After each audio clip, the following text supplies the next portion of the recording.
Hey guys, how's it going? Welcome back to the Noobs Podcast. This is our episode 5 already with Shawn Powers. And what are we talking about today, Chuck?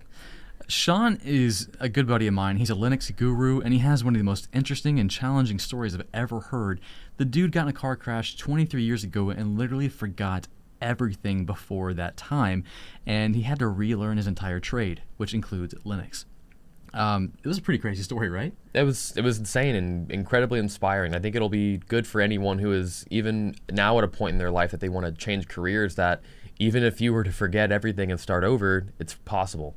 Yeah, I mean, because everyone's at one point going to have to start from zero and learn IT, whether that's when you're young or you're right now wanting to make a career change because your job sucks. Mm-hmm. Shawn's a really good example of that because he was he was already an IT guy, and then he forgot everything and had to start from scratch. He didn't even know how to turn a computer on, which is kind of crazy. But Shawn is also more than just a guy who had to relearn things. He's also a fellow CBTnuggets instructor with me, where we taught how to do IT stuff. He was the resident Linux guy, and now he's doing some really, really fun stuff on his YouTube channel. And we talked about some crazy stuff like stuff that we didn't even know about. Yeah, like crypto stuff, this thing called Filecoin and Ipfs. Dude, we nerded out hardcore in this. So you're in for a treat. Shawn's a fantastic guy and very interesting guy. One of my good friends from CBT.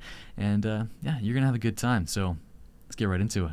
Shawn Powers, I've known you forever. We've been friends for a long time. But for those of you that don't know who you are you?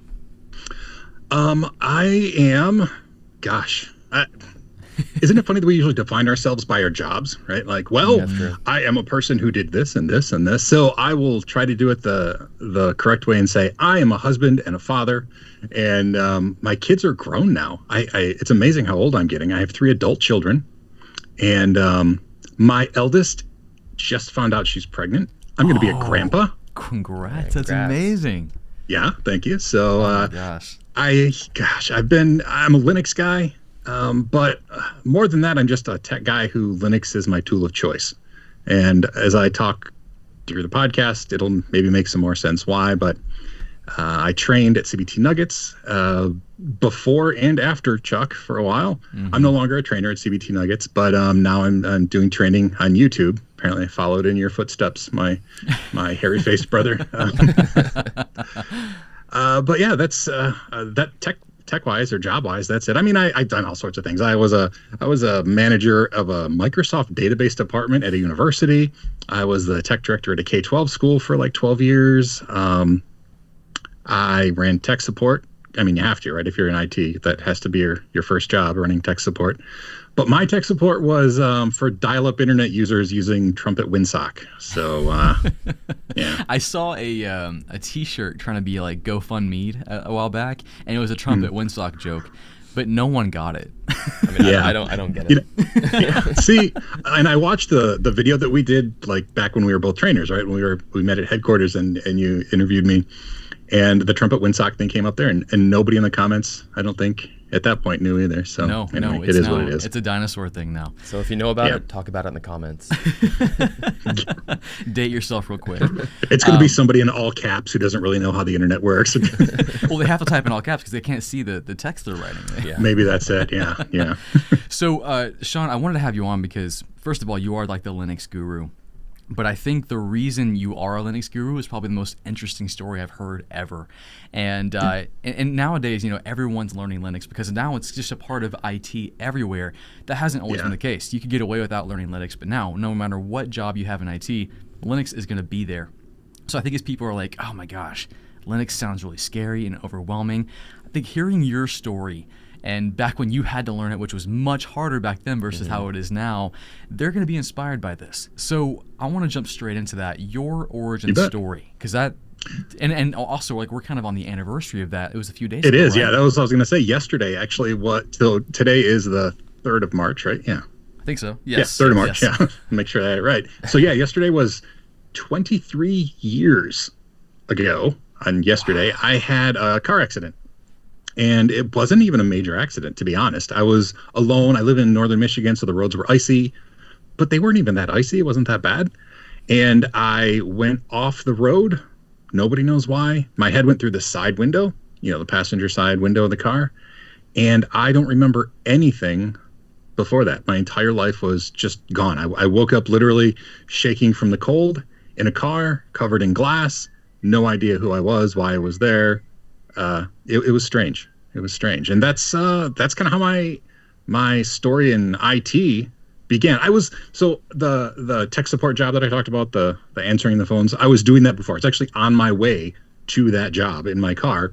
And I had a cell phone and I had a briefcase, oddly enough. I still can't imagine that being a thing, but I had a briefcase on the seat next to me and a cell phone. And it was, man, this is the Date Shawn show apparently, but I had a cell phone that it wasn't really a flip phone. It was like a candy bar phone that like the mouthpiece opened up, like flipped down. It was the latest technology ever because it was the very first digital cell phone. Like most cell phones at that point were analog. And this was a digital cell phone. And the coolest part was outgoing calls were free for the first minute. Now I know minutes and talking is nothing, but that was huge, man. So anyway, my phone was open when they found me. I was apparently trying to make a call or answering a call or something. Briefcase was open. I had even worse coffee than this that had dumped all over my lap. It was gas station pumpkin spice cappuccino. So not just pumpkin spice cappuccino. This is the powder stuff in the gas station. Well, not to make light of the situation, but I think we found the reason for the crash. Yeah, it could have been. It was just depression. It was, it's funny, to this day, the smell of that gas station cappuccino just is disheartening. It just bothers me. It just gives me all sorts of heebie-jeebies. I think it's just normal for anybody. Yeah. Yeah, it's fair enough. Maybe it's just the exposure to the fumes there. But anyway, so my first memory was actually in an ambulance. I was looking up at a guy named Steve. First person I ever met, a guy named Steve, the ambulance operator. I was poked full of IVs. Glad I don't remember getting those. They were already in when I was born. If you don't mind, I just want to point this out because when you first told me, I had to ask you this same question. You still to this day don't remember anything before that crash. No, that's a complicated no. In fact, it's even more complicated since we last talked about it. So let's unpack that. So it's a qualified no. Maybe that's the thing.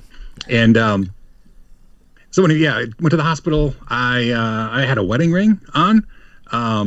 So I figured I was married. Positive I didn't have any kids. I don't know why I was positive, but I was positive I didn't have any kids.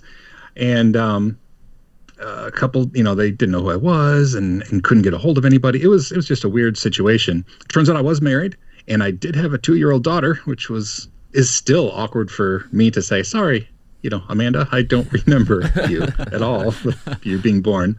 Now she's the one that's pregnant. So she has forgiven me and still talks to me. So anyway, I eventually came back from the hospital. They said, oh, it's just swelling. You'll get your memory back. I mean, this kind of thing happens. You hit your head and, there's some swelling. You don't see anything dangerous. They gave me all sorts of CT scans and stuff. And we see some minor swelling and maybe some sort of damage, but nothing bad. And it'll probably take a day or two and everything will just come back. And so my wife took me home and we were actually having really rough times. I was, I don't know how much of this I told you in the last time, but we were having actually marital issues and my wife was very pregnant with our second child. We were living in my mother-in-law's house, sleeping on a mattress on the floor. It was a rough time in my life. And then after the car accident, I didn't remember anything, but I didn't remember, but I could do things. For example, my wife brought me home and I'm like, I don't recognize anything. I don't know any of this. And then I saw the computer that was sitting there and I'm like, oh, can you make this go? I can make it so that I can type something. And she's like, yeah. And so she opened up, I don't know what she opened up, but she opened up something like, oh, I can type like the wind. It was amazing, right? I still could touch type without any problem. Couldn't open a program, didn't know what program I was needing to type with. But so things like that. I could sing along with songs on the radio. Weird. I could tell you who the president was. I could not tell you who I voted for because I didn't remember any of that. So I didn't remember personal things, but I remembered strange factual things. And apparently the brain stores information differently. And one of my RAM chips was just knocked loose. So do you think that your personality may have changed? So normally it does. I mean, you can imagine over the past 23 years, we've done a lot of like research and stuff on that. And normally people's personality changes. Oddly enough, everybody I know says no, not at all. I've always been this weird. It was that's not a. That's what I was getting to. Yeah, you were hoping for a reason. Like it's okay, guys. There's a reason. He's gotta so make sense of things in wacky. the world here. Yeah. No, I'm just kidding. Shawn is a wonderful man. That's terrifying and crazy. Yeah. And so you didn't remember your wife. You assumed you were married. You didn't remember your kid, which is so insane because Yeah. I mean, Cameron's about to have his first child here soon. Congrats. That's a momentous occasion. Like that's Yeah. that's stuck in your brain forever. I couldn't imagine Memorable. for forgetting the process, like finding out you're pregnant, baby shower, figuring out all that stuff, Oh, and yeah. then forgetting all of that, even forgetting the birth itself would be really strange. And I guess Yeah, what's most fascinating about this for me is like, I mean, you are a product of your experiences, but you barely remember. I mean, you said it's different now, more complex, but I'm assuming at the point where right after you had the Yeah, crash, I still don't remember. you didn't remember a lot of the stuff that made you who you are, but you still Yeah. are who you are, which is crazy to me. That's Yeah, wild. it is really bizarre. It's strange. And I mentioned it in passing, but too, my wife was like 7 months pregnant. Well, let's see. It was March, April, May, June, July, August, 5. So I guess she was 5 months pregnant, which is pretty pregnant, to be honest. I mean, that's, Yeah. 5 months is pretty pregnant. And so she actually had to go back to work, bussing tables at a local restaurant because I was agoraphobic. I couldn't leave the house. I didn't sleep for 2 months. And if you're a sleep person, you're thinking, well, that's not possible. If you don't sleep for that long, you go crazy. It's true.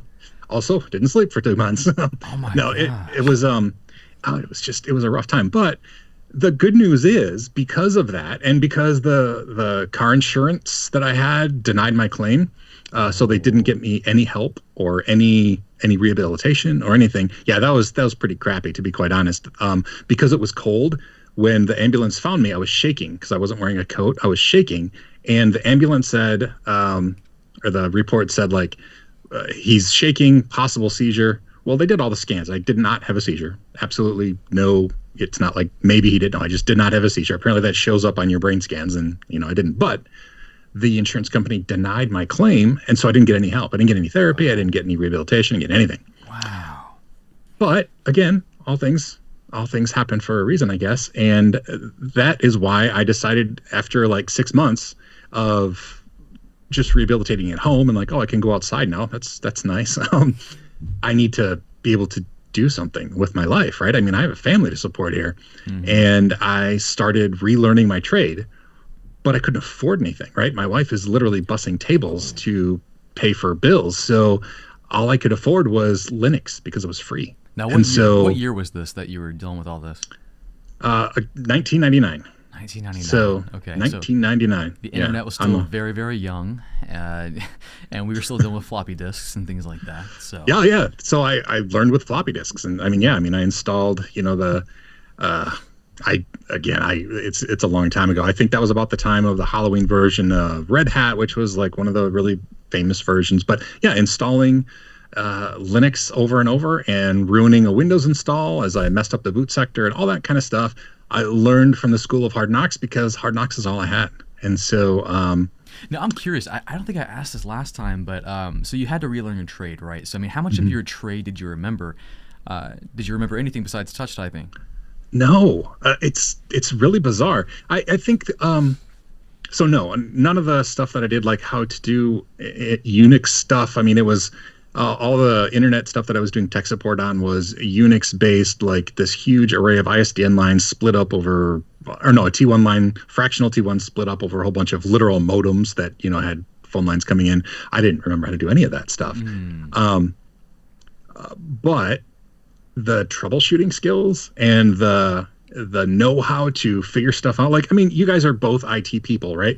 And so that the skill is not the rote memorization. The skill is to be able to use those tools that you have to accomplish something. And thankfully, the ability to utilize tools, that came back pretty quick, right? I could troubleshoot, like, oh, I messed up my hard drive. now what? And Yeah, partially like, because I didn't have any other choice, I had to figure it out. But like most people, when they encounter like an issue, they're like, oh yeah, I don't even know where to begin with that. They don't have that troubleshooting methodology that we learn over time, and it's a skill we have. So that's amazing you still had that. Yeah. But what I'm curious about is like, how did you know to go for Linux? How did you know that was the free, cheap option? Because most people still to this day are like, wait, what's this Linux thing? Or how'd you find Linux back in 1999? Yeah. So that was a luck on my part. I mean, I know it doesn't seem like a lucky story, but it was luck because like I said, I was working on a Unix system that I think that I learned the Unix system on the job. Like a guy that hired me is like, okay, this is what you got to do, and you got to log in here. So I knew that if I wanted to get my old job back, which at that point I was like, hey, it'd be nice to have a job again. So I'd love to get my tech support job back. I need to learn Unix, but I couldn't even afford Unix. I don't know why I didn't go with FreeBSD, to be quite honest. I think Linux and Unix were about the same popularity-wise, but Linux, gosh, it might even have been that there was a Linux book at the library. I honestly don't remember what made me choose Linux over FreeBSD. But that's the reason I went with the Unix route, is just because I had been working on tech support, and I knew if I ever wanted to do that again, I had to be able to do something related. How did your job handle that? Like when they found out, they're like, hey, we have this guy who's a tech support guy, and now he just forgets, he doesn't know anything about his job anymore. Like, how did they handle that? So I didn't work directly. The ISP was a local community college, and I didn't work directly for the community college. I worked for a company, and the company was contracted to do support. So like my boss wasn't really the person at the college. My boss handled it really well. Actually, he's still a friend, a Facebook friend. He'll still comment on stuff. I posted yesterday, like, it's the 23rd anniversary, and he commented, holy cow, I remember that. And I said, wow, way to brag. I don't. So he was my boss. He was great. I mean, he didn't pay me anymore. I mean, it was, I couldn't work, right? But he was great and was a great person. The college, though, this is actually still gets my gizzard a little bit. The next year, later on in the story, foreshadowing here, I got an incredible job at a local K-12 school as a tech director, right? And when the school was checking my references and past jobs, they called the college, and the guy in charge of the college, whose name I won't say, but I really want it because he's still really uppity and really popular. He said, if you hire Shawn Powers, it'll be the worst mistake you've ever made. Whoa. Just because I stopped coming to work after I had a car accident and forgot my life. So, what the heck? Out of all the excuses, that's one of the better I've heard. I didn't know I had a job. Yeah. Yeah, right? Like, oh, I didn't know you hired me. So, yeah. I got the job anyway. But that was, people take it both ways. So, like, a lot of people didn't believe me. Oh, sure, you forgot everything, huh? Like, yeah. No, really, I just want to sit home and do nothing and, sleep on a mattress on a cement floor. That's really my goal in life, is to be that guy. So I made this all up now. It was, it's been a mixed bag how people received it. But, I could have let that define me, right? I could have said I had a horrible car accident, so now I'm going to, whatever that means, I'll live on state assistance and I'll, who knows what. But I didn't want that to be the case. I wanted to work. I wanted to support my family. So I relearned Linux of all things. And then I did not go and try to get my job back at the college or work for that guy. Actually, the guy that I worked for ended up selling his business, but I didn't try to get that job back. I applied for a job that I would never get because, they say like, apply, like dress for the job you want and apply big and, just go for it. And I did. And the local school district was hiring a technology director for like the entire district, K-12 school.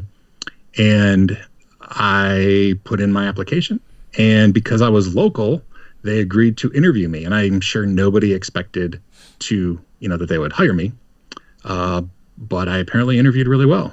And they hired me. There were lots of circuit breakers in the thing, right? I was hired on the condition that they could fire me at any moment with no...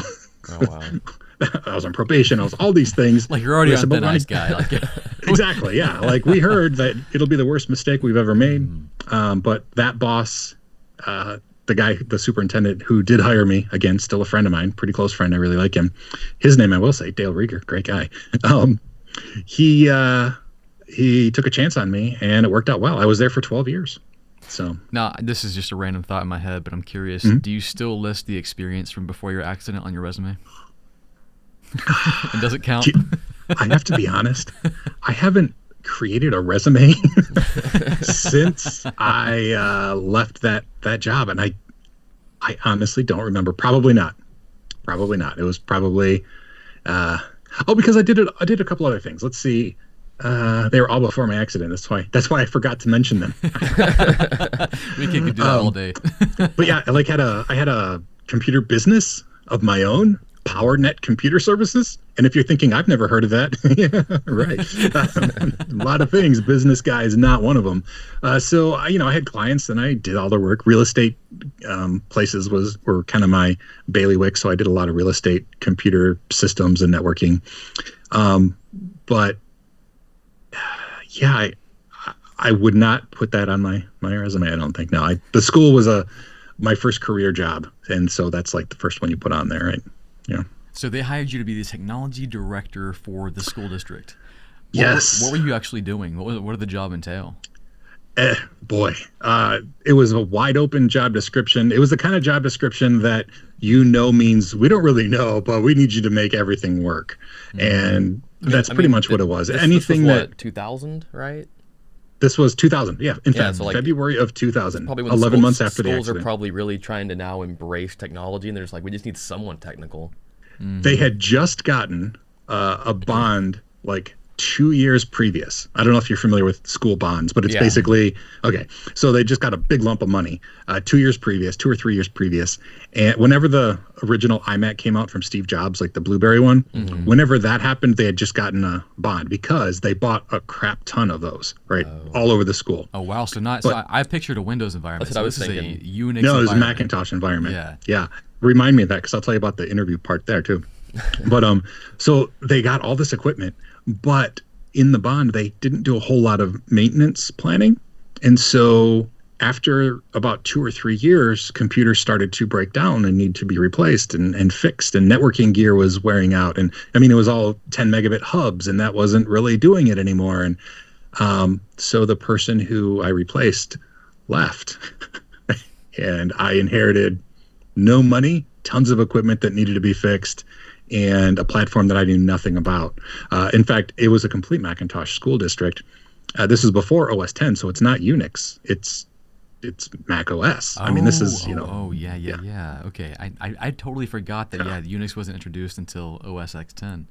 Mm-hmm. My gosh. Did you at least have like a centralized, like, was the X serve around back then? Or that's what they called it. Apple server was the X server? Oh, no, that's way after OS 10 even came out, Xserve. So no, we just had some G3 servers that were a couple file servers. But during the interview, all of the tech questions were about a Macintosh, right? Well, I didn't have money for Windows on my home computer, so I obviously didn't have a Mac, right? I mean, love them or hate them, they're pricey. Mm-hmm. And what I did, I knew that going into the interview, and so I downloaded this emulator that ran on Linux or Windows. I don't remember, whatever I was running on my home computer. And it was like a super old version of Mac OS that it emulated, but I did as much as I could in this tiny little emulation window. And when they asked me questions, I said, I'm not terribly familiar with how things work right now.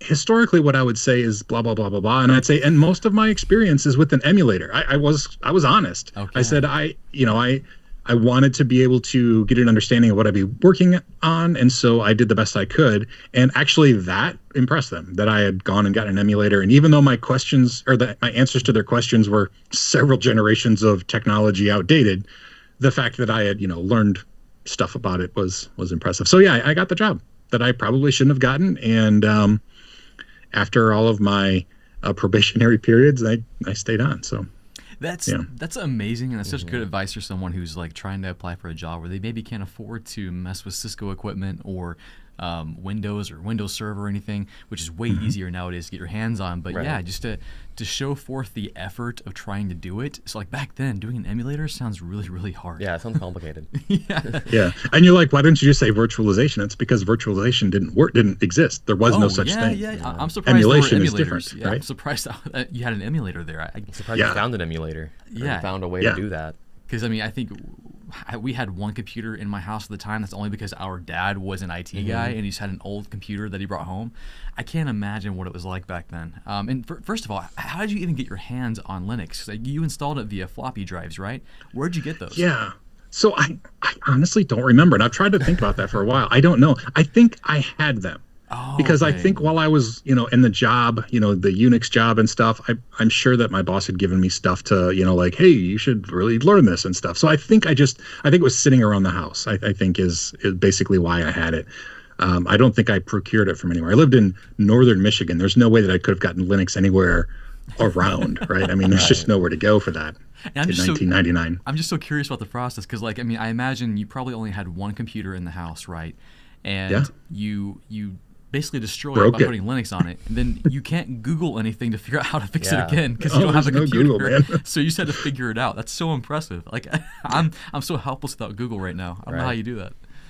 Yeah, it's it was. I mean, it's a learning experience, right? There's a reason Google exists now because that sucked. So you got this technology director job. Yeah. Where do you go from there?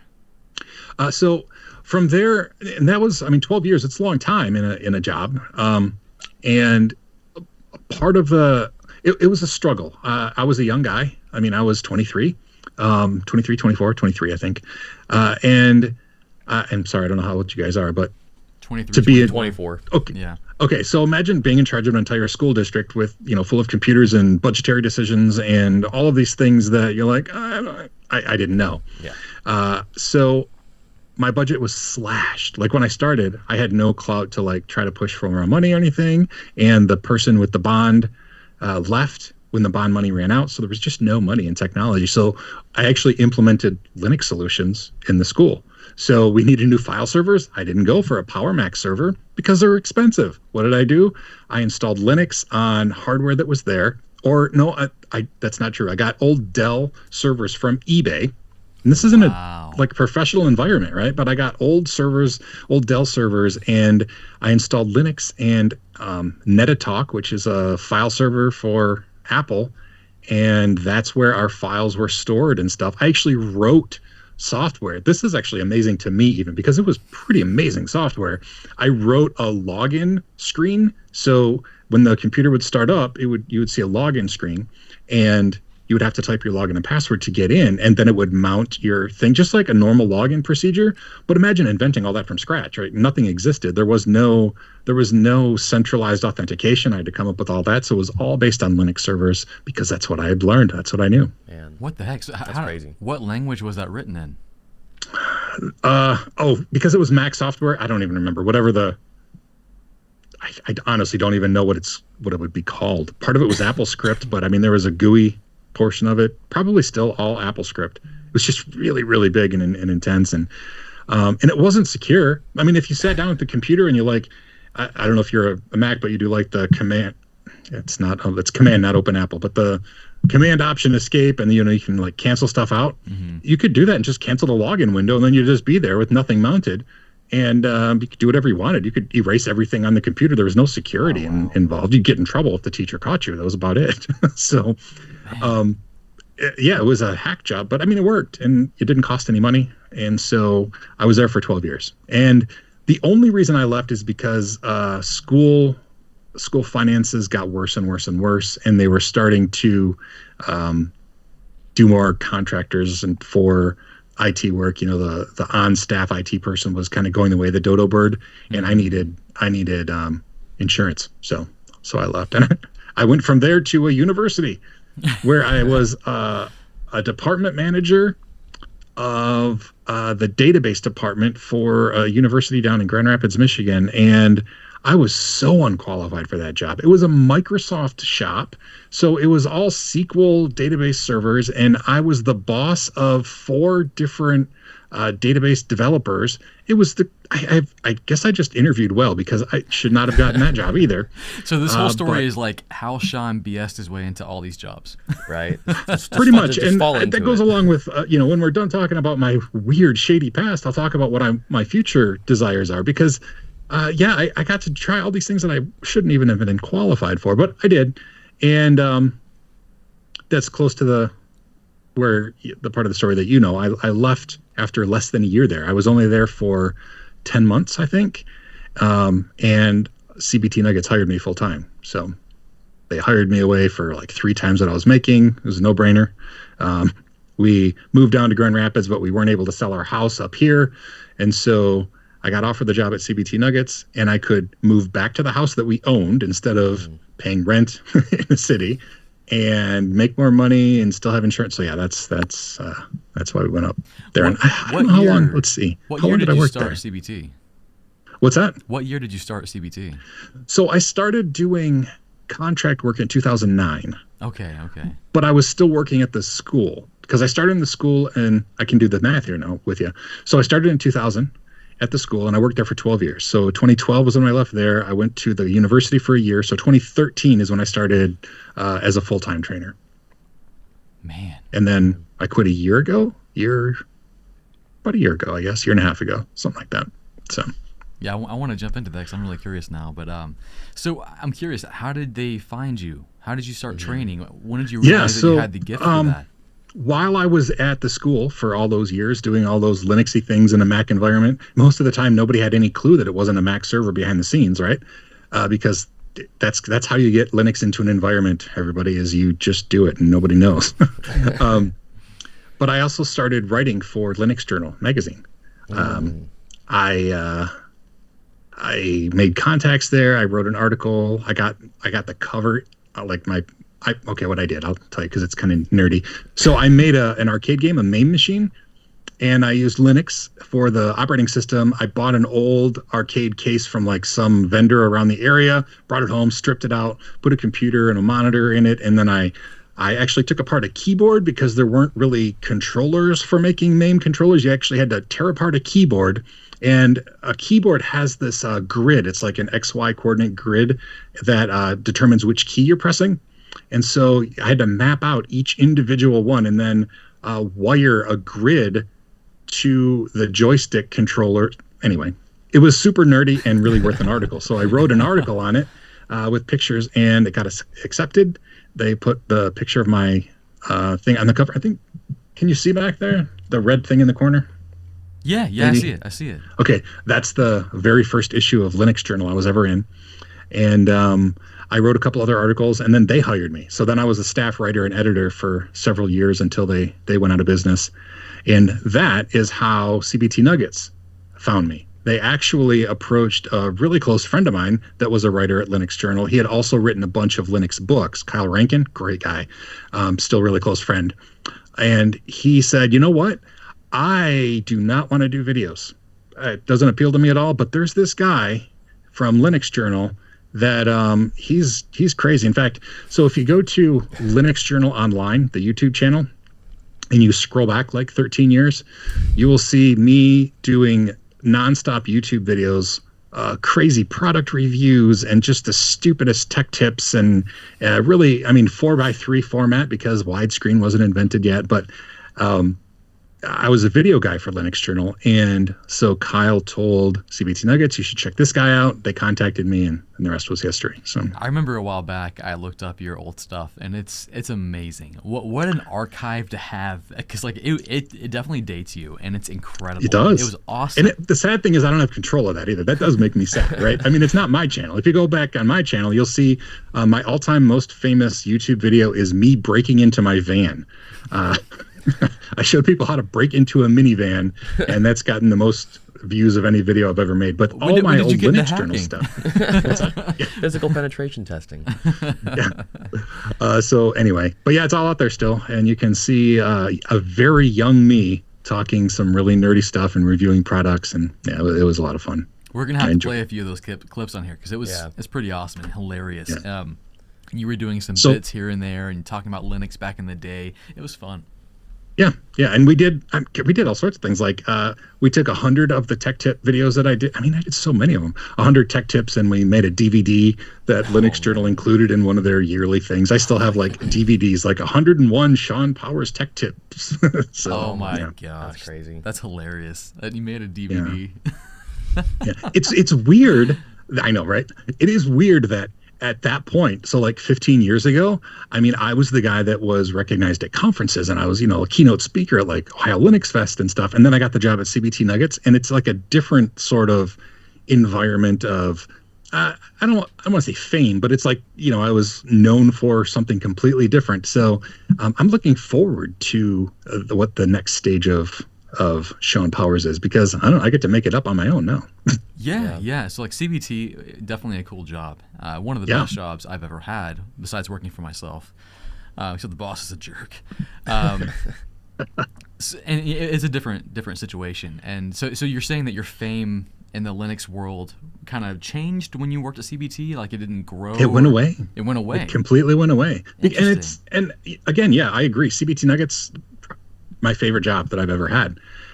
But I'm separated from the world, right? I mean, I'm separated from the end user. I'm separated from the consumer. I'm separated from, I'm not speaking at conferences. I'm not, also the economy crashed. I mean, back then, I was getting flown all over to conferences and stuff, and then nobody had money anymore. So I didn't get to fly all over. But the fame, so to speak, it went away, and everyone's like, oh, I remember him. And it's cool. I'm not upset though, because now I get to start over and do just what I want, and it's pretty great. I still have a job. I actually still tangentially work for CBTnuggets related stuff. I'm just a sysadmin. I'm not making videos anymore.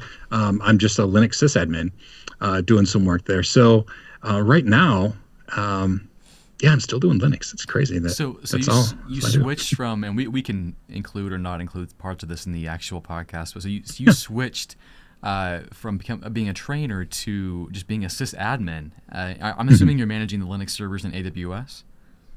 No, these are no. I don't know how much I should talk about. I know. No, actually, I am. So I know that I'm allowed to talk about some stuff. There was some privacy issues for some of the projects I was doing behind the scenes before, but that's not the case now. Right now, my job is managing Filecoin servers, crypto. I've done a lot of crypto work behind the scenes for a lot of years. I sold thousands of Bitcoin for $2 each. Oh. You do the math. Yeah, I know.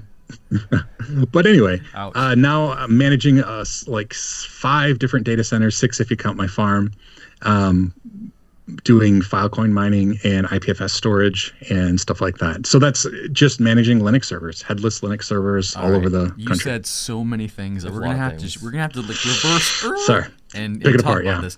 Filecoin. What is Filecoin? What is that? So Filecoin is a crypto-based storage thing. So are you familiar with, let me take a sideways step or a step back further. Are you familiar with IPFS? Yes. I'm not. So someone here, and including this guy, is not going to know what IPFS is, so tell us. Okay, I'll give you the very quick version of IPFS. Give us the nugget version. Yeah. It's so incredible. IPFS stands for Interplanetary File System, and that's because it's designed to work everywhere. Like if we get an IPFS node on Mars, it'll just work. And the core concept is you no longer address files based on where they're stored. You only address them based on their hash. Now this concept isn't completely foreign. Like a lot of times if you're doing like blob storage, you just like reference the actual hash. Well, the way this Merkle tree thing works, you have a file or a folder full of files, and it's broken up into this big elaborate hash that is kind of like a tree. And the very top of the tree is a CID, and I do not remember what that stands for. But anyway, CID is, and it's it's just text, it's just a hash. And that is how you reference your file. So if you're going to move your file, you move this hash, like, copy this hash to that hash or whatever, or to this hash. And then the actual location of the file is on the IPFS network. It's peer-to-peer, kind of like Bitcoin works. It doesn't work as smoothly as Bitcoin, which is a very big frustration of mine. It's still young. But you reference a hash, and then if you want to make sure that you have access to that hash, you can pin that hash to your local node, and then that hash is stored on your node. But when you reference it, you don't reference like this spot on my node. You still reference the file on the IPFS network by its hash, and then your node goes to the IPFS network, and it says, hey, I got it right here. it's right here. If not, it says, okay, IPFS network, interplanetary system with billions of nodes. I need this hash, and any node that has it just sends it. And it sends it over the same type of TCP connection that you would get it from your local node. So from a abstracted point of view, you don't know where it's stored. Apart from you can pin something to your local node so it's fast, but it just lives on the network. And so, whoa, that's crazy. The idea there is blockchain storage essentially. We're not to Filecoin at all yet. This is not crypto. This is completely separate. This is just file storage on people's computers, right? So how do they keep track of it without a ledger? It's all a peer-to-peer network. It's all hashes. And so when I create a file and I turn it into a hash, like say I have a text file and I turn it into a hash, then my node knows of that hash. And so then there's routing between the nodes. And if somebody else is like, anybody have a file named this? Then it would say, ask its node next to it, and it would say no, and it would branch out with this, complicated routing thing. And eventually my node would say, oh yeah, I got that, and send it along. And ideally that happens super fast and happens with like, if multiple people have it, it works like Bitcoin, or not Bitcoin, I'm sorry, it works like BitTorrent, where everybody sends it. So you get it super fast from all over the world. Okay. And another really cool aspect of it is, let's say that I wanted to make sure that I had a copy of my particular files that I have hashes for. And if you have the hash, you have the file, right? The file is the hash. Then I would say, let's spin up a node in AWS or a company who's a pinning company. Say, I want to make sure that these files are on the network, so I need you to pin this hash, and this hash. They pin it, and all of a sudden, as soon as it's done syncing off the network, which at first it's just for me because I just created it, then it's stored there. So I know that it's always going to be on the IPFS network readily available because it's pinned on somebody's node. Man, so the way I'm imagining it, I like just kind of reiterating. So it's a massive distributed file server, and then kind of also a database. Basically. And now, when who is it for? Like, do you have files that are like you may not want to share with someone, like a company file, and you could like not have that hash distributed, or is that not for that case? So IPFS itself does not offer any sort of protection. What you could do is share the hash of an encrypted file. Okay, makes sense. So essentially, then the hash doesn't do anything for anybody. If you're deciding to put it on IPFS, your intent is to have it spread around the world. Like there's no control. Available everywhere. Right. Okay, it makes sense. That's wild. But that's a lot. I mean, yes and also no, because nobody's going to want my third grade PowerPoint, so it's never going to leave my node, right? But if it's going to be on the IPFS network, it's going to be pinned on my node. And if I want to have a backup, I just set up another node and say pin all the same files, and then it's synced between those two. And then if I'm ever on Mars and I say, oh crap, I forgot my third grade PowerPoint, I just connect to the IPFS network and get the hash because it's on my nodes. So last question before we jump into Filecoin, if we can. Actually, where did that question go? Is it on Mars now? Dang it. Can I fetch it? Do you know the hash? Yeah. So is there like a discovery mechanism to find files, like searching, or is it just you have to know the hash?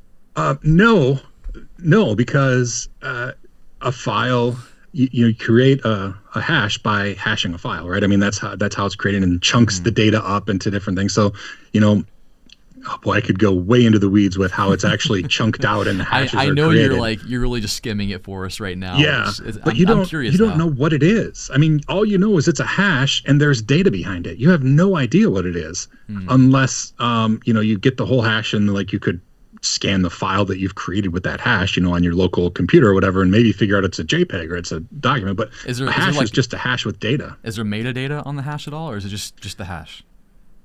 If you put metadata on the hash, there might be. So I mean, most files, the first few bytes are some sort of metadata, like what kind of file is it, and sometimes you could just if you take the extension off and you look at a hex editor, you can see what a file is usually. But no, the point is not to discover files. The point is to reference files in a by hash, not location. Okay, so it takes the location out of the picture. So you're running IPFS, and you're managing multiple data centers that are running IPFS. Is that what's? They are, yes, and part of that is so that we can provide for clients, which we're not yet, but I mean, provide clients for redundant, multi-point connection to download. I mean, it'll download from multiple places at once, ideally, like BitTorrent, but for the good. Not that BitTorrent's always for the bad, but it gets a bad rap. The idea is that we would pin files in multiple locations so that they're always available. If one goes down, it doesn't matter. It's still pinned in multiple locations, and the IPFS network can support it. And that's where Filecoin comes in. So Filecoin adds a blockchain on top of the IPFS network that guarantees storage. Because let's say that I tell you, hey, Chuck, Cameron, I need you guys to set up some nodes, IPFS nodes, and I want you to pin these hashes, and I want to make sure that they're always there. You could say, sure, take my money and not set up the node. What am I going to do? So Filecoin is a way to guarantee the storage. And basically it's a blockchain, so there's a record, and then there's collateral that's put into a block of data that is stored. The back end of Filecoin is IPFS, but you don't generally see IPFS when you're using Filecoin. It's just that's what the technology that Filecoin uses. Man, so that's a new rabbit hole to jump on. Yeah, thanks a lot. There goes the rest of my afternoon, that's crazy. Shawn. Yeah. So now I'm curious now, what's the point? Like, so you're saying is this like a new company or a new venture from a company that you're doing? Yeah, I don't know how much I can talk about that. It's right. I mean, Filecoin it's guaranteed storage. That's what it is. It's guaranteed storage that you can have, guaranteed multiple copies, guaranteed longevity. It's a contract type thing, and it's all trustless. It's all done via collateral. Both the person who wants you to store data and the person storing data has to put collateral in the Filecoin currency, a token, in order to guarantee that if I don't store it, I lose money. So I'm going to store it because I'm financially motivated. And yeah, it's just a guaranteed archival storage. A lot of NFTs are being stored in Filecoin right now. So is that like whenever you store something, is like the amount of money you have to put in to guarantee its storage, is that like bigger the bigger the file size is? Or the longevity of storage. Interesting. Yeah. So yeah. And it's a bidding system. It's a peer-to-peer system. It gets that could get really deep into the weeds too. And I'll be honest, I'm not sure that it's the best system out there. So you're running IPFS as the back end, so to speak, and then you have Filecoin, kind of the front end and the distribution for it. And I guess Filecoin is the way that this venture is making money. It's kind of like mining. Yeah. And they're storage. separate, to be honest. Like we're doing both, but IPFS is in itself is what Filecoin is built on. But I don't manage IPFS for the Filecoin server stuff. I manage IPFS because it's awesome. And because it's awesome, Filecoin also uses IPFS. It's just coincidence, I guess. So, so many questions. And I'm trying to choose them because we'll be here all day if I ask them all. Dang, I don't know. Yeah, my brain's just exploding with. I'm sorry. The possibilities of this and what is it? I told you should have limited me what I could talk about. No, this is awesome because Cameron and I we've definitely gone down the crypto rabbit hole, and I've never heard of Filecoin. Oh, that was my question. Is this like an open source, well aware thing, or is this something that said company has invented? What is this? Yeah, so the company that came up with it is called Protocol Labs. They are the people who came up with IPFS. And they got a butt ton of funding. I mean, hundreds of millions of dollars of funding. And they have developed IPFS, but then on top of that, they developed a secure storage blockchain system too, called Filecoin. So it's the same company that's developed both, but they have hired developers and they're making the system more and more robust. But it's so brand new. I mean, I said I don't know that it's the best, and that's because it's not done, right? I mean, it's been a year or so, but hopefully they still keep making wise choices and it can be more and more usable because it's very much the back end. There has to be some third-party front ends to make it usable for the end person. I'm trying to think who is this for? If I wanted to put a file on this, I would have to know how to transact it with this blockchain, and there's no fancy GUI to do that.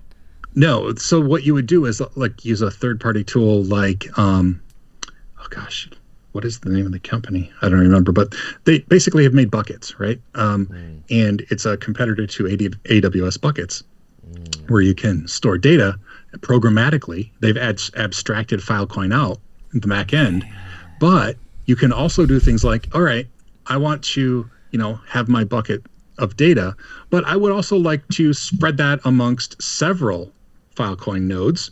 And if you can do that programmatically so that all the deal making and stuff is done behind the scenes, it starts to become a really useful, unlimited storage, in the cloud.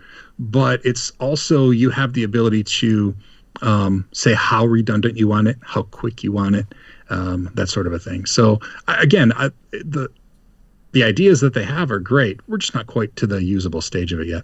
So practically speaking, if I wanted to get a server, put it in my house, install IPFS on it, This isn't hypothetical. This means you're going to do it. Hypothetically, realistically, when I do it tomorrow, and I set up a Filecoin node, first of all, how's the process in doing that, and is it worth it, and how much money is involved in this? There's a lot of questions there. IPFS node, you should do.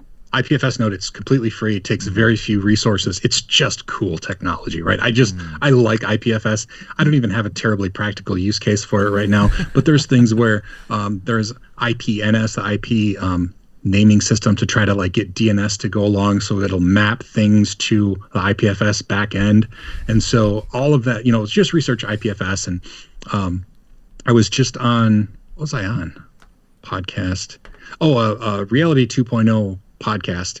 We talked about IPFS a little bit, and you can host websites on IPFS, but it's all brand new, right? I mean, it's super cutting edge stuff, but it's cool, it's fun, and that part's free. The Filecoin part of it, I do not recommend getting started with, because challenge accepted. because the cost for the hardware required is unreal. What is it? You have to have the fastest AMD processor, Threadrippers, and you have to have multiple RAID NVMe drives, and you have to have a minimum of 256 gigabytes of RAM on your miner, and you have to have really high-end GPUs. We're using 3090s in the servers, and generally for scalability, you need multiple of those at every thing, all running to a back-end storage device where you have to have hundreds of terabytes of storage available, and it all has to be connected with at least 10 gigabit, but 20 or 40 is better. It's super high-end stuff, and you're getting very giddy right now. Shawn, I'm doing this. Shawn, I'm doing this. I have to do it. It sounds fun. I'm also not convinced that it's profitable. For did you just get fired? Years. For years. No. I hope not. No. So. Okay. Yeah, so profit. So okay. Oh, so many questions. The server. What we talking like? I mean, I can't even imagine putting a 3090 inside of a server. So what's the chassis look like? Are we talking like a 4U rack mount? What is this thing looking like? Yeah. So the standard cluster, right? The standard small cluster has a miner box, which has 256 gigs of RAM, like the fastest AMD processor, either Ipfs or Threadripper. At least one NVMe on the mining box, and then you don't have to have. Generally, you have two other sealing boxes which seal the data, and they wrap it up and do all their calculations on it. The one we have like 8 NVMe drives that are in a striped RAID, for speed, and it again has that fast AMD processor. And then the other aspect of the sealing process, we have another one with similar specs, but also then two 3090 GPUs running in it. And then for the backend storage, it's huge rack mount Synologies with all the add-on units as well. So. And how difficult is it to keep these things cool? Oh, They're in a commercial data center. So. Okay. Commercial data center. So you just put sunglasses on them; they're pretty cool. Okay, how did you get 3090s? That's not my part of the job. I don't know. I had to bribe NVIDIA to get mine. I don't know how you guys did that. Okay, so serious talk here. We may have to collab on a video for this because I know I don't have the know-how to do this. I'll do my best to learn. You didn't scare me away from it. In fact, just telling me I can't do it made me want to do it even more. It isn't can't. I don't know if you should. That's not a factor. That doesn't help? All right. You described a server that has a couple 3090s and a ridiculous set of specs just to do something with blockchain. Dude, I'm gonna do this. It to me it just screams future. Yeah, it sounds pretty cool. Yeah, and okay, so you're saying it's not profitable for years, and I'm assuming golly, I know how much all the server stuff costs. 3090s alone are ridiculous. NVMe drives. NVMe drives, the Epic server class stuff. Oh my gosh, it's ridiculous. I don't want to ask you to give away too much company stuff because I know I'll get you in trouble. Yeah. What is, let's say one node, what can you expect to make? Because I do Bitcoin mining. I know what's involved with that. How is this compared to just typical proof of work mining? Yeah, it's so difficult to compare that because it isn't. So it's how much power you have on the network, and it isn't based on work. It's based on how many sealed sectors you have, and so how many terabytes of data you have stored gives you more power on the network, which gives you a better chance of mining a block. But the network is growing ridiculously fast. So just growing fast enough to maintain your likelihood of ever finding a block is difficult. Goodness gracious. So also the price of Filecoin tanked.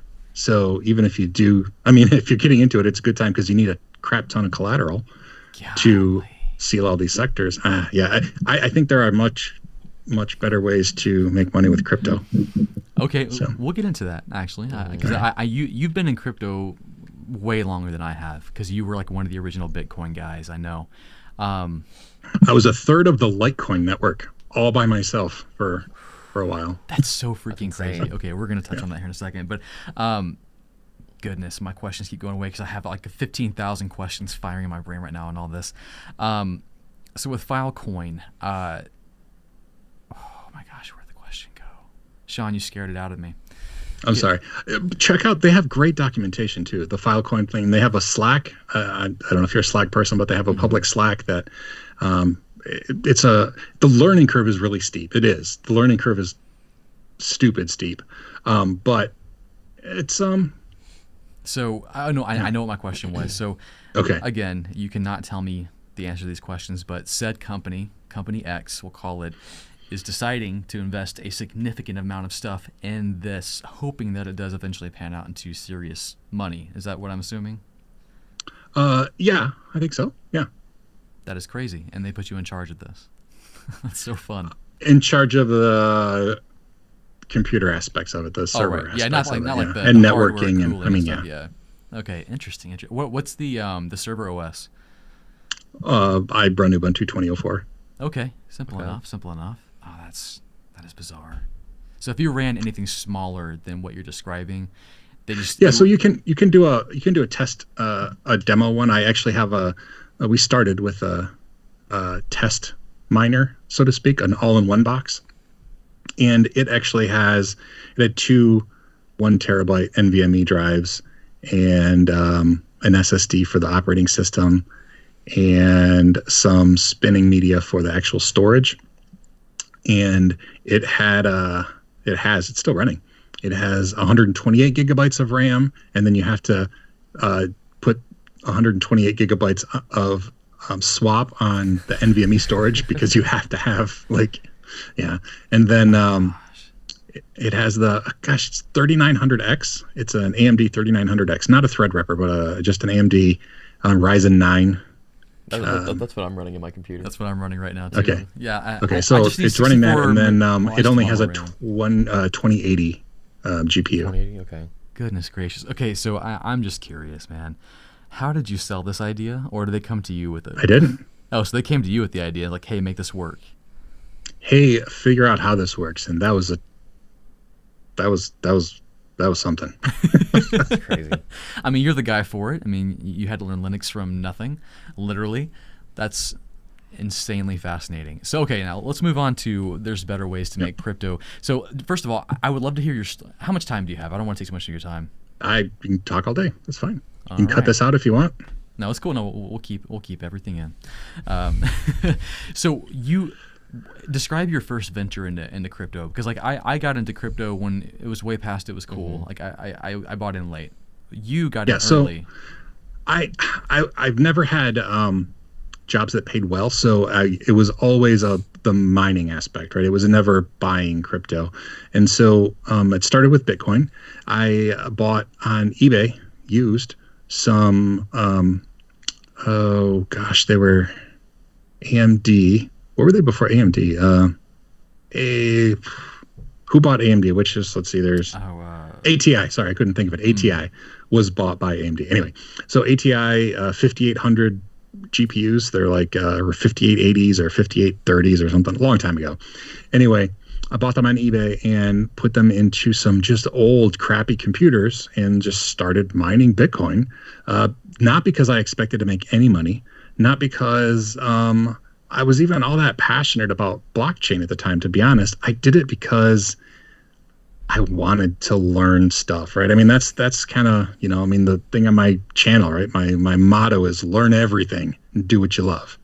And most importantly, be kind. There, I got my whole slogan in on your podcast. But I just wanted to, it was fun. It was cool. And so in my office at work, I just had these computers that I set up, and they were running in the background. And at the time, it wasn't making anything. I was mining 2 to 3 Bitcoin a day. Which is unimaginable now. Yeah, and they were worth nothing. I mean, less than $1 a piece. What year was this? And what year was that, Shawn? That was, I don't know. You could look back at the pricing whenever it was less than $1. I'm guessing like 2013-ish. Maybe. Something like that. And so, yeah, I bought these, and it was just fun. The technology was fun. I got to see it build up, and then, I'd cash it in and we'd have pizza, so I didn't like use 10,000 Bitcoin to buy a pizza like the famous one, but, I would cash it in at Mt. Gox, are you familiar with Mt. Gox? Yes, I am. Magic the Gathering online exchange, which turned into Bitcoin Central, and I didn't lose any money in the Mt. Gox crash, but anyway. Good. Yeah, but I'd sell it there, and we'd get $50, and my family would have pizza on Friday night. And I'm like, this was from Bitcoin. How cool is this? So, yeah. That is wild. So did you? And then, and then other things came out. So there was like even in the first stage of crypto, they would come and go. Like there's something called Solid Coin, which was just run by one guy. It was super shady, and but I mined a bunch of that and traded it in. And then Litecoin came out, and again, all of the cryptocurrencies at first were just trying to solve some of the issues with Bitcoin, right?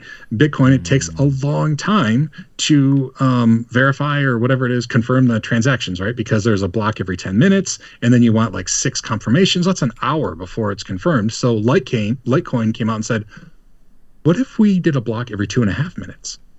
Well, then it would be verified much quicker. And so the Litecoin network was born. That was the only difference.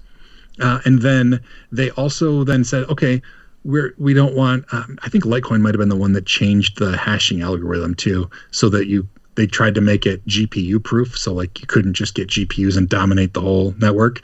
It had to be only CPUs. And that's actually how I managed to be a third of the whole network, because it's hopefully the statute of limitations have worn off by now, but we had Linux thin clients all over the school district. And so at night, they're like, you know what? They're all turned on at night. They're all running CPUs. What if I made a Linux image and booted, and they all did some cranking in the background at night? And so they did. So we had 300 computers that were all doing this silly little computation in the background. Yeah. So, and that made nothing. Litecoin was literally worth nothing then. It was, make 100,000 of them a day, and it was worth nothing. So how much? So you were making how much per day? I don't even remember. I don't remember how big the blocks were, but a block every 2.5 minutes, and that was a third of the network. So, holy crap, Shawn! Okay, so it sounds like you flippantly sold it here and there. Did you at least hold on to some? No, to where we're at no, now? I'm terrible. No, nothing. I have nothing. Man, that is. I have nothing, but it was still fun, and I joke about how depressing it is, right? I mean, if I would have saved some of those Bitcoin, I could be retired, but I don't want to be retired somewhere. I like what I'm doing now, so yeah. Well, yeah, because I assume even if you would have kept, 500 Bitcoin, just give or take, you still would be doing what you're doing now, and that's exactly the case for me. I don't know. I hope I would, because I like what I'm doing now, but I don't know. I don't know what money would do to me. Maybe it'd make me a jerk. That's a hard story to hear, but no, Yeah. it is what it is, right? Like there's so many stories like that, and no one could have anticipated it being like this at all. I mean, if I would have bought Apple back then, I'd be rich too. I mean, there's all sorts of things. Same story. You just didn't own Apple at the point. Yeah, when I started, it was Apple. Steve Jobs just came on board, so again, back on board. Yeah. So what are you doing with crypto now? Besides right now, Filecoin? just my day job. I mean, to be quite honest, it's just my day job now. I think that I know that you're an NFT guy. I'm frustrated with the NFT world, because I think that it is, well, maybe it's adding value to get more people interested.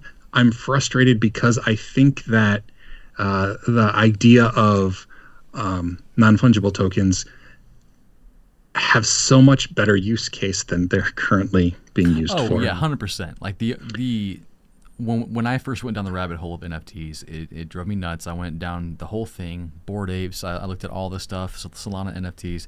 You're right. A lot of it's like, what's the dang point? Because it's just like social club. It's all about the hype. What I'm excited about is the actual use cases. The using NFTs as movie tickets or concert tickets, and so many more applications that I think will end up really being very cool. But that's not what the news articles are about. That's not the headlines. Right. No, and I think that the reason I'm frustrated with it is because I think it's tainting the notion, right? I don't know. I'm frustrated because I think that there's so many awesome things that could happen, and there's just people who are going to make a ton of money and lose a ton of money, and it's going to be, people are going to be mad at the rich people, and the people who lose the money are going to be frustrated, and yeah. So what you're telling me is there'll be a Shawn Powers NFT collection coming out next month. I thought about, I have a webcomic that it's almost a year now. Like, you have a webcomic, and I've been looking at that. It's been very cool to see you create a comic out of thin air. That's amazing. It looks great. Yeah. But you can verify this. So we were trainers at CBTnuggets together. The running joke was how bad of a drawer I am, an artist I am, right? Oh, yeah, I reviewed a lot of your joke. videos, and you were one of the worst, for sure. Yeah. And so now I have a webcomic that I've drawn. It'll be a year this month, actually, that I haven't missed. I do it 6 days a week, and the other day I posted a comparison, like when I first started, and like the same characters now, and it's like, holy cow, I can't believe that's me.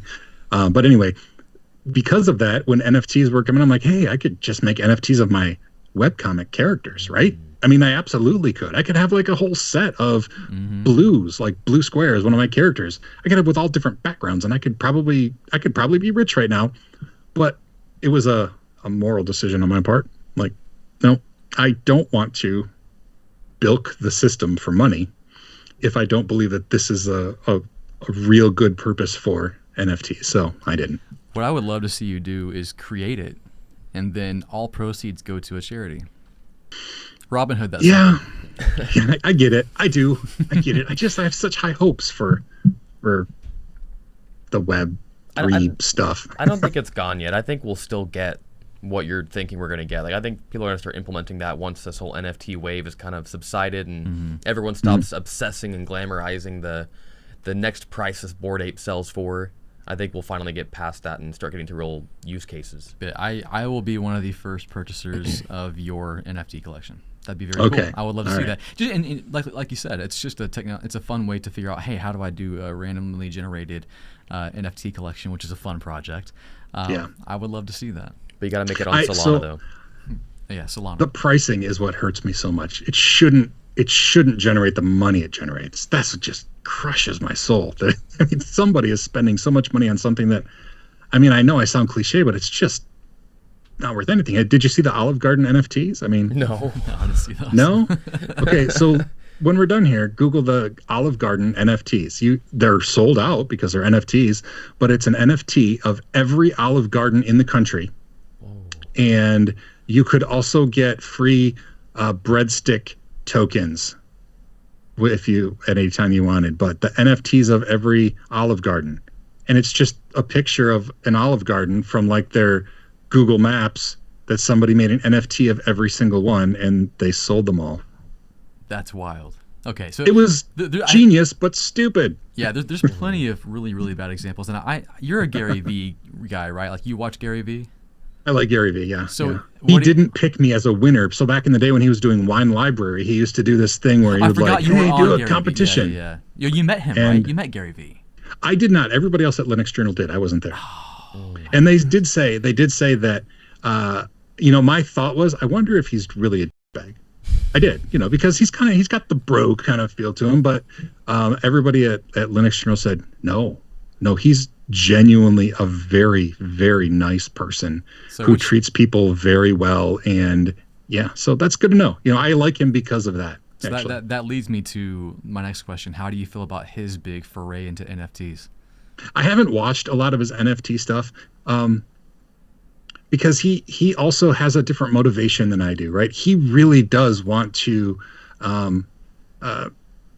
build businesses and make money, and there's nothing wrong with that. That doesn't motivate me, right? If I just make a ton of money on NFTs, that I don't think that would fulfill me. So I have nothing against anybody doing NFTs. That's just something that I don't know.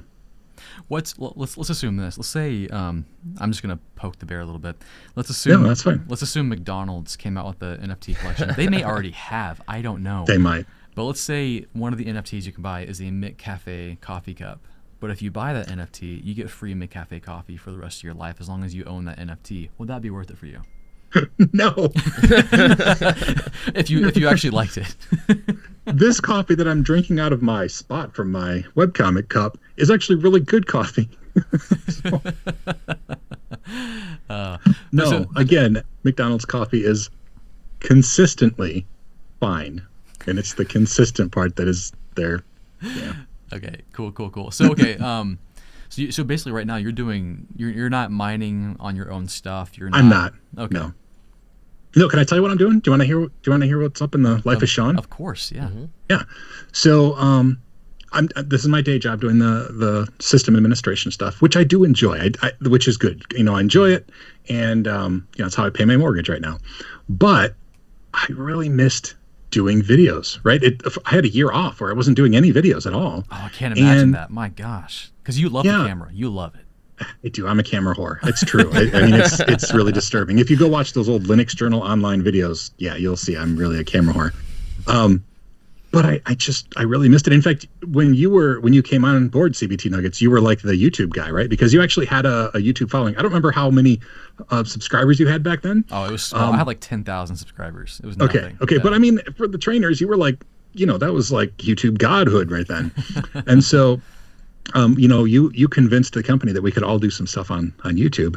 And so I started doing that, and it was fun. I did enjoy it, but that couldn't be my focus. I had a day job of making videos, and there was a weird, like, am I competing with myself now? Is this cool? Can I not do this? It was an awkward situation. More so for you, I'm sure, because you had a YouTube channel where you're giving stuff away, but also making content for CBTnuggets. So that was probably awkward all the way around. Oh, I just ignored all the rules. That was a secret. Oh, until they changed. Okay.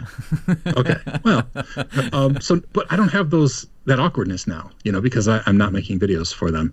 And so I started making them just in 2022. Actually, I just started adding content to my YouTube channel, and my goal is to eventually make it so that I can do it all the time.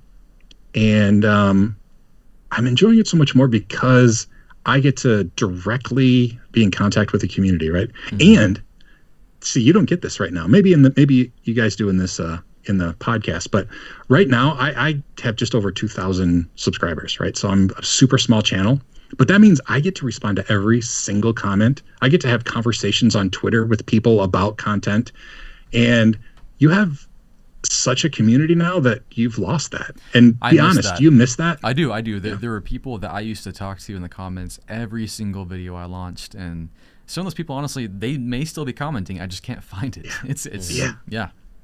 So I'll be honest, I'm not planning on stopping. And my goal for 2022 is I want to get to like 100,000 subscribers on my channel. And if it happens or not, great. But I'm going to probably be picking on you to say, okay, how did you get to the point where you're still happy and you feel fulfilled if you can't connect to your community like that? Because I'm glad right now that I'm small, because that's my favorite part, is being a part of a community. So yeah, if you have the answer to that, tell me now. Right now? Yeah, so the key is that I guess I had to shift my focus, because I used to love engaging with each individual person, but now I just kind of look at it as I'm engaging an audience as a whole. If I want to help and reach more people, I can't talk to the individuals. So I routinely will jump into my YouTube comments and answer just random comments, and I can't answer them all, but the ones I do get to read and use, that's enough for me. Now, I do have a Discord community that we will engage with, and we try to have some of the main people that stay consistent, and we'll graduate those guys to moderators and try to form that community. So we still have the OGs with us, but yeah, when you get to scale, it's impossible for you to engage. So I would say that I'm just as happy as how it used to be. It's just different. That's encouraging. It's a different. That's actually good to hear. I appreciate that, because that's a concern of mine, right? Yeah, it's a huge concern of mine. So. Anyway, I want to do it. And so do you want to know the secret too? All my training has been on Linux, but that's not what the goal of my YouTube channel is at all. I really want people to find joy in what they do for a living. And for me, the tool that has made that happen is Linux. And so right now, at least at the beginning, that's what I can teach people how to do.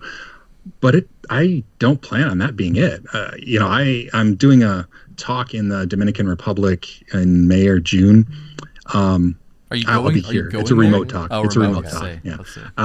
They actually want me to fly, but I'm not quite there yet. I'm a pretty sickly dude. So anyway, when I'm doing this talking, and I'm going to be their first speaker who speaks English. Oh wow!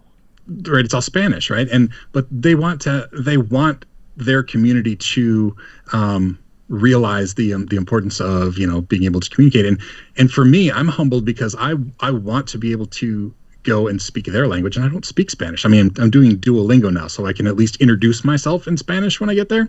But one of the things I learned talking with them is in the Dominican Republic. So now I feel like I'm taking your time. You guys ready to hear some job stuff? Go for it, man. Okay. Yeah, okay. Yeah, no, we're good.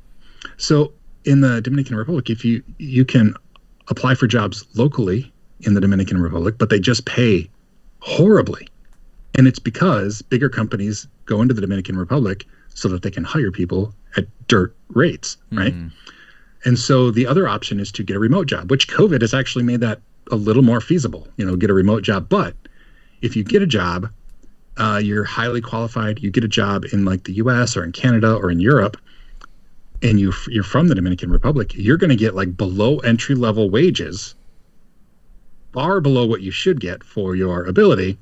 But because the cost of living is lower there, it's like you kind of like feel crappy, but you're like, I mean, I'll take a job for far less than I'm worth. But it's this weird dichotomy of being overqualified, but because you're remote or because you're not there, it's just weird. And my goal in my channel, but in the rest of my life, I guess, is just to try to make it so that everybody, regardless of the situation, if you're in the Dominican Republic or you're, somebody like me who's sickly in my home, or you live in a big city, you can find a job that is fulfilling for you. And like I said, Linux is just my tool right now, but I don't know what that's going to be. I want to bring in people who hire. I have a friend of mine who does a lot of hiring for tech stuff, and I want to prepare people to get the job that way, do some interviews with those. So anyway, all I want to do is make the entire world full of happy, satisfied people, regardless of what their job is. So that's my only aspiration. I love that, and it's our channels definitely align on that goal. And I wanted to say too, the cool part is, so I was watching some of your videos, and like for example, day before yesterday, I released a video on SSH keys, right?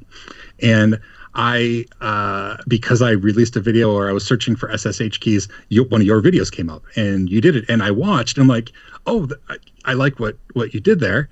And I was thinking, in a traditional business, it would be like, oh, I'm competing with Chuck, right? I have to do something better than Chuck.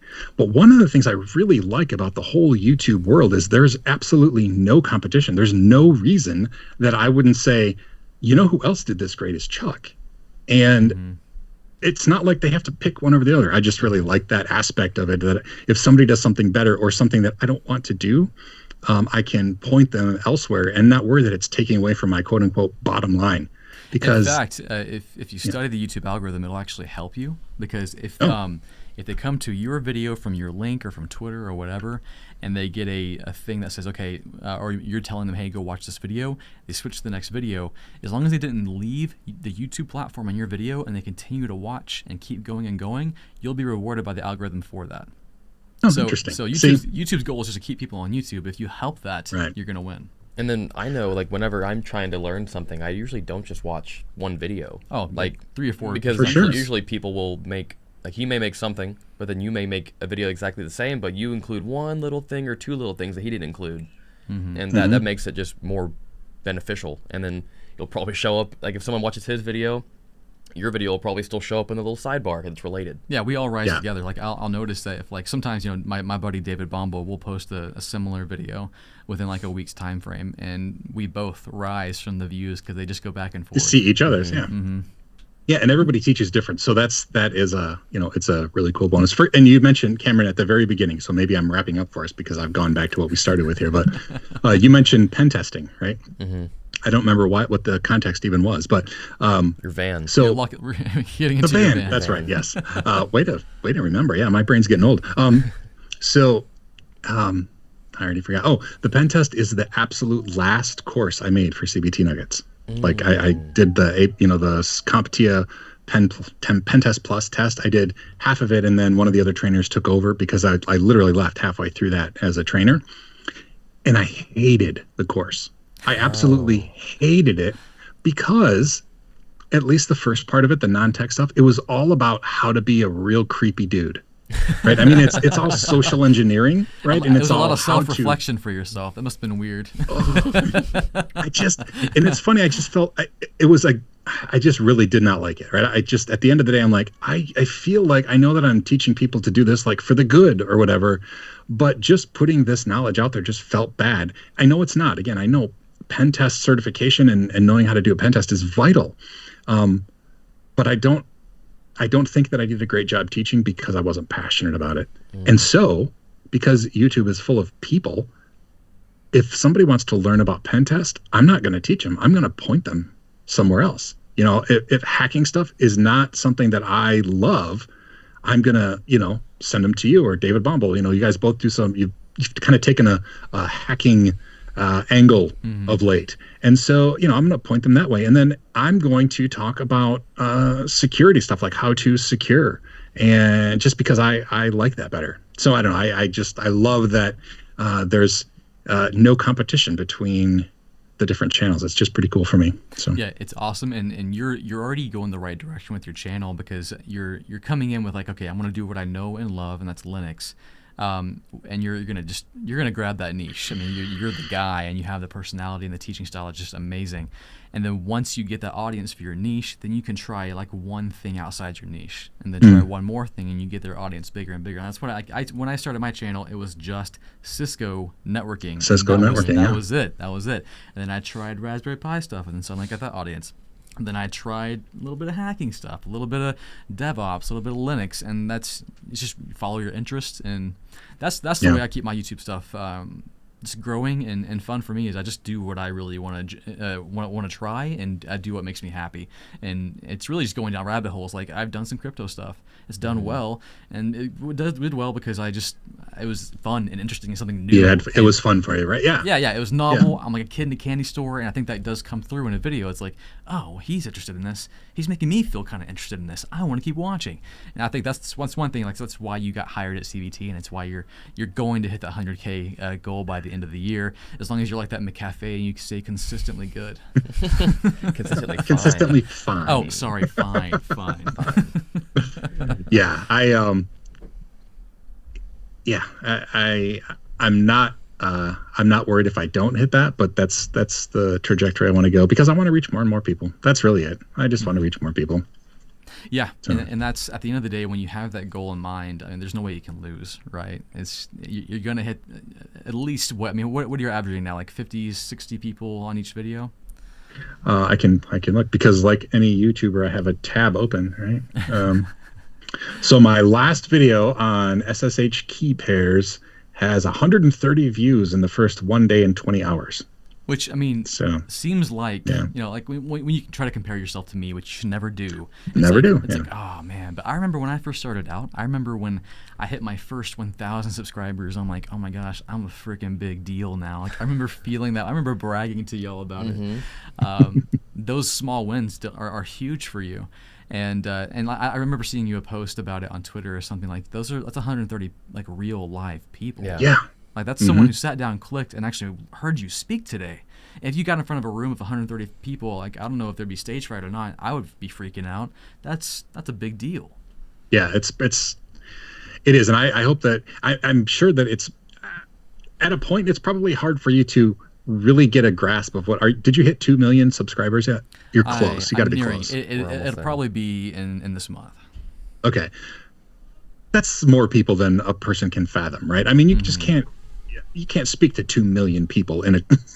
That's just wow. That's just an insane number of people. It's such a crazy, like when you really think about it, it's insane, and it's also such a privilege. Like it is, and the world is so much bigger than we realize that sometimes those numbers that we can't fathom remind us of that, I think. So I am so amazed at the global reach of YouTube too, because most of my commenters, it's not like they're people that live near me, right? It's not even, people that live around me. It's people from different cultures, people with different languages, people who, it's just really cool. I could geek out about. Oh, I know. I'm the same way. Like one of my how the world is getting flat digitally, and I love that. Careful with that stuff. We're gonna get flagged. I know. Yeah, that used to. We're gonna have like a thing below our video now. Misinformation video. But yeah, like one of my favorite comments to get is like when people say, "Oh, love from Nigeria, love from Sri Lanka." I'm dude, like I don't even know what that country's about, and you're like watching me. That's so cool. And I'll get comments that people will just watch my videos to get better at learning English. Like when you got people like you and me who we're well spoken, and it's Midwest accent. I mean, you're Texan, but you got that clear accent without a horrible Southern drawl that's hard to understand. You know what I mean? Right. So it's like, it's like standard American male, just accent. And it's so cool to see, like, they're not just watching us to hear us talk about whatever we're interested in. They're learning English. They're getting engaged in our culture, and hopefully they're getting a good takeaway of like learning things and possibly help them find a career, which that's the end goal for us, and I know for you. It's really cool to be able to do that. Well, it's also cool when they're learning English, they're learning it in the right context, because they want to get into IT and do IT things, and they're learning English in that type of setting. Because you can learn English in watching TV and movies, but you would not know how to converse in an IT situation. Right. Different vernacular and everything. Anyways, we're actually really lucky too, because we speak English, and I mean it's unfair, but that's the dominant language of the professional world or whatever. So I almost feel like I have a responsibility to try to use that luck of the draw that I have to try to, I don't know, I'm thinking about so I have a bunch of people who watch that are Spanish speaking, and I'm thinking at some point having a translated voiceover for other languages is a value that I've seen other channels do. And I'm like, that would be kind of a cool thing to do. I know that Google does a pretty decent job, but it's not the same. No, not at all. In fact, that's something I want to start working on. So actually, Cameron, can you do that? I'll take a look at it. Yeah, because like most of I think my third biggest audience is out of India, which is amazing. But I would love to be able to have my content delivered to them in their natural, their native language, which would be so cool. And it just opens up the world. Because, come on, when you think about it, the English-speaking American, Western mindset world is very, very small compared to the entire world. We're like just a fraction of, you think about India, over 1 billion people, China, over 1 billion people. we're over here like 300,000. Where are we at? 300,000 in America or 600,000? You mean 300 million? Oh, million, yeah, 300 million. Yeah, 300 between 300 and 400 million. We're just a little dot on the spectrum of things. It's crazy. And we're only expected to really learn one language, but like knowing people from India, like they know like their local language from where they're from, and then some of them will also know Hindi, and then some will also know another language from another location as well. Yeah, a friend of mine is from Mizoram, and she knows Mizo, but then when she travels around, she has to know Hindi because that's like the standard language in India. And she also speaks better English than I do because they learn British English, so they sound more proper. But I think the reason that English has been kind of the standard is because we're so dumb here in America that we don't know anything else. Yeah, we can't. And so if anybody wants to talk to us, they have to dumb down to us. You're right. Yeah. So, well, Shawn, I don't want to keep you too long, man. Thanks so much for coming on the podcast. And it's great to catch up. Yeah. Oh yeah, because we haven't talked like this in a while, and it's your story is so inspiring of how you went from something, then to completely nothing, slate white clean, and then to learn Linux from floppy disks from scratch, and then to be where you are now, where you are the Linux guy. You've done so much in your career, and now you're really starting some interesting paths, and you have a YouTube channel that's going to help millions of people without a doubt. So guys, if you haven't already, check out Shawn Powers. We'll put links below in the description. Check him out on Twitter. He's verified and I'm not, which I'm so jealous of that. Linux Journal. Gotta be a journalist, buddy. I refuse. Don't tell Twitter that Linux Journal's out of business now because they might take my check mark away. That's so annoying. But anyways, so check out Shawn and his verified status. Are you on Instagram too? Or do you live there? I'm TikTok? Everywhere. Yeah. So if you go to ShawnPowers.com, ShawnPowers with a 0.com, it's one of those link tree, but it's not link tree. It's roll your own. And that has all my links. Open source, right? You do open source. It is actually, yeah. It's open source. It's called Little Links, and it's actually running a Docker image that another guy rolled up. It's pretty sweet, actually. I'm gonna make a video on it because it's just awesome. I may try it. There's a link to my webcomic there too, so you should look at that. Oh yeah, your webcomic. Check out his comic and his future NFTs. Yeah. That's where the collection will be dropped, right? That's right. Yeah. And I was gonna say one more thing. Are you on TikTok? Yeah, same thing. If you go to that ShawnPowers.com, ShawnPowers with the 0.com, there's a link to TikTok there too. Excellent. I can't wait. So are you putting content on TikTok and Instagram stuff now? Not as much as I should. So I've been trying to put short/TikTok/reel, all those different platform names for tiny vertical videos on the weekends. I missed this past weekend because the whole world fell apart. But that's my goal, though, is to put little shorts there. In fact, I think my first TikTok video is a response to you.